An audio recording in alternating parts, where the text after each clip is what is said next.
Mesdames, Messieurs, le processus d'intégration connaît depuis quelques années une accélération, tant au niveau continental avec l'entrée en vigueur de la zone de libre-échange continentale africaine, qu'au niveau régional avec la CEDEAO qui s'apprête à lancer son union monétaire pour créer sa monnaie unique.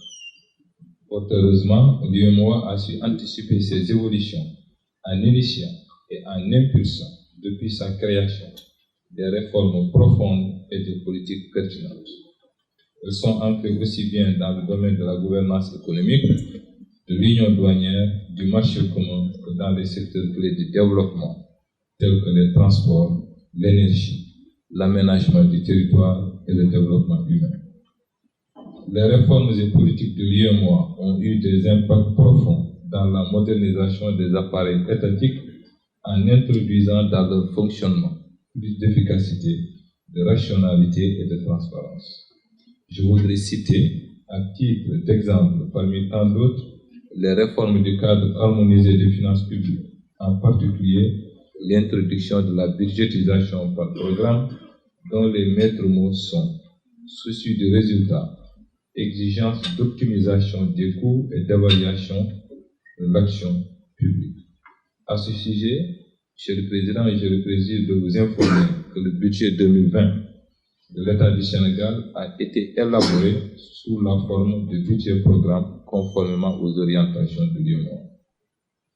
Mesdames, Messieurs les ministres, malgré la pertinence des réformes que je viens d'évoquer, il convient de reconnaître que les résultats escomptés n'ont pas toujours été au rendez-vous, en raison notamment de la faiblesse de leur mise en œuvre. En effet, le taux global de transposition des directives à l'échelle de l'Union ressortait à 47% seulement en 2011, dont la faible fraction de 21% pour les directives relatives aux politiques sectorielles.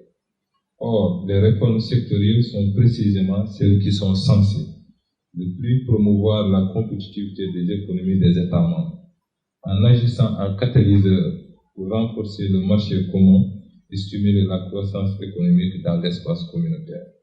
Ce constat de faible application avait motivé la conférence des chefs d'État et de gouvernement de l'UEMOA à insister en 2013 déjà, par acte additionnel numéro 05-2013, une revue annuelle dont l'objectif principal est de favoriser l'accélération de la mise en œuvre des réformes politiques, programmes et projets.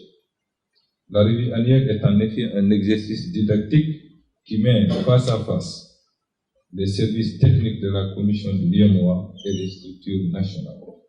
Elle permet, cette revue, d'une part, de relever les progrès enregistrés dans la mise en œuvre des chantiers communautaires, et d'autre part, d'identifier les contraintes rencontrées dans leur exécution, que ces dernières soient inhérentes au texte de réforme ou intrinsèques aux États, afin d'y apporter les solutions appropriées. Mesdames, Messieurs, le déroulement de la revue annuelle s'effectue en deux étapes. Une première qui représente le volet technique, ce que nous sommes en train de faire maintenant, et une seconde qui en constitue le volet politique. Les travaux du volet politique se sont déroulés, techniques autant pour moi, se sont déroulés à Dakar du 21 au 23 octobre et ils ont permis de faire une évaluation complète de l'état de mise en œuvre des réformes et des projets de l'UEMOA et d'élaborer le projet de mémorandum national de la revue.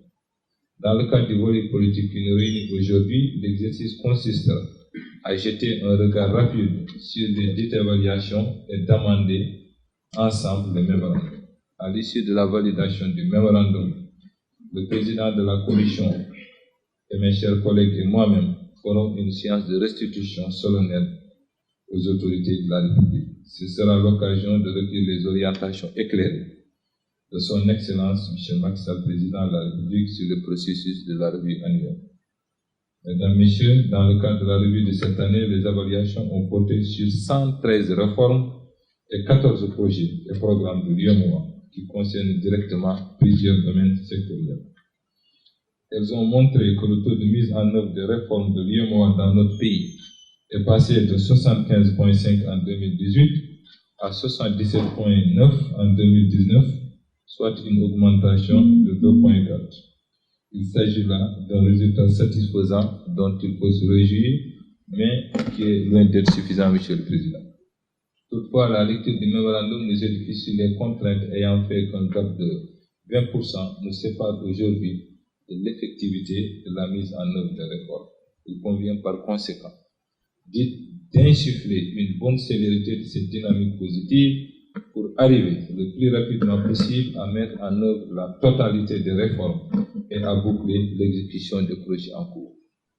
À cet effet, il nous revient de garder un regard vigilant sur les recommandations formulées dans le document à l'endroit des autorités étatiques et celles de l'Union pour parvenir à cette effectivité.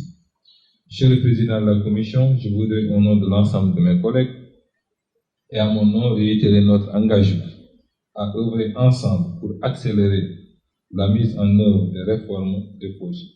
La transposition de l'ensemble des directives avant leur application est en particulier une obligation qui nous incombe à titre de notre engagement solidaire envers la communauté pour faire de l'intégration régionale un pilier essentiel de nos États. Cette question apparaît donc comme une impérieuse nécessité et une urgence à prendre en charge. C'est en cela que je voudrais adresser une motion particulière de félicitations à l'ensemble des départements ministériels, sectoriels dans le suivi de la transposition des directives relevant de leur attribution. Je voudrais aussi, dans les mêmes conditions, magnifier l'action du secrétaire général du gouvernement qui assure une diligence appréciable dans l'examen de la validation des projets de textes de transposition. Monsieur le Président, je ne saurais clore mon propos sans vous réitérer encore mes vifs remerciements pour l'appui important que vos services, en particulier le bureau de la représentation de la Commission à Dakar, ne cessent d'apporter aux structures nationales en matière de renforcement des capacités et de suivi de la mise en œuvre des réformes et des projets. Mesdames, Messieurs, je vous remercie de votre aimable attention.